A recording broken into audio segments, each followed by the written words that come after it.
नमस्कार मित्रांनो, काव्य विश्व या आपल्या यूट्यूब चॅनलमध्ये मी आपल्या सर्वांचं मनपूर्वक स्वागत करतो। मित्रांनो, डॉक्टर बाबासाहेब आंबेडकर हे शिक्षणासाठी परदेशामध्ये असतात आणि परदेशातून माता रमाईला खुशालीचं पत्र पाठवत असतात की मी सुखरूप पोहोचलो, चिंता करू नको रामू। आणि ते पत्र वाचून माता रमाई बाबासाहेबांना पत्र लिहिते की त्या पत्रामध्ये रमाई काय लिहिते मी आपल्याला माझ्या कवितेच्या माध्यमातून मी आपणासमोर एक कविता सादर करीत आहे। लक्षपूर्वक ऐकावी। कविता आवडली तर नक्की लाईक करा मित्रांनो, चॅनलला सबस्क्राईब करा आणि शेअर करा। चला तर मग कवितेला सुरुवात करूया। रमाई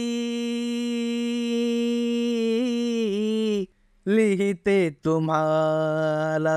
पत्रामध्ये मी लिहिते तुम्हाला, धनी खूप शिकावा आणि स्वतःला जपावं, धनी खूप शिकावा आणि स्वतःला जपावं, राहा सुखरूप वाटे मनाला, लिहिते तुम्हाला पत्रामध्ये मी लिहिते तुम्हाला, चिंता नसावी या लेकरांची, काळजी मी घेईन इथे प्रत्येकाची, दूरदेशी असे जाता आणि एकटेच राहता येते, आठवण क्षणाक्षणाला लिहिते तुम्हाला पत्रामध्ये मी लिहिते तुम्हाला, संसाराचा भार सारा वाहीन सदैव मी तुमच्या पाठीशी राहीन, धनी सुखाने राहावं आणि तब्येती जपावं ही अपेक्षा तुमच्या रमाला, लिहिते तुम्हाला पत्रामध्ये मी लिहिते तुम्हाला, करते विनंती साहेब आज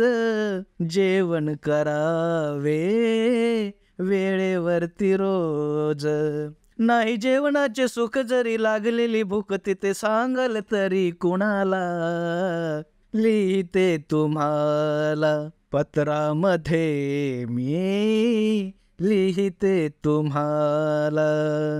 स्वप्न हे तुमचे साकार व्हावे विजयी होऊन भारतात यावे, किती समाजाचा ध्यास तुम्हा करण्या विकास, किती समाजाचा ध्यास त्यांचा करण्या विकास, नाही आराम तुमच्या जीवाला, स्वप्न हे तुमचे साकार व्हावे विजयी होऊन भारतात यावे, किती समाजाचा ध्यास त्यांचा करण्या विकास, किती समाजाचा ध्यास त्यांचा करण्या विकास, नाही आराम तुमच्या जीवाला, लिहिते तुम्हाला पत्रामध्ये मी लिहिते तुम्हाला, रमाई लिहिते तुम्हाला पत्रामध्ये मी लिहिते तुम्हाला, धनी खूप शिकावं आणि स्वतःला जपावं, राहा सुखरूप वाटे मनाला, लिहिते तुम्हाला पत्रामध्ये मी लिहिते तुम्हाला।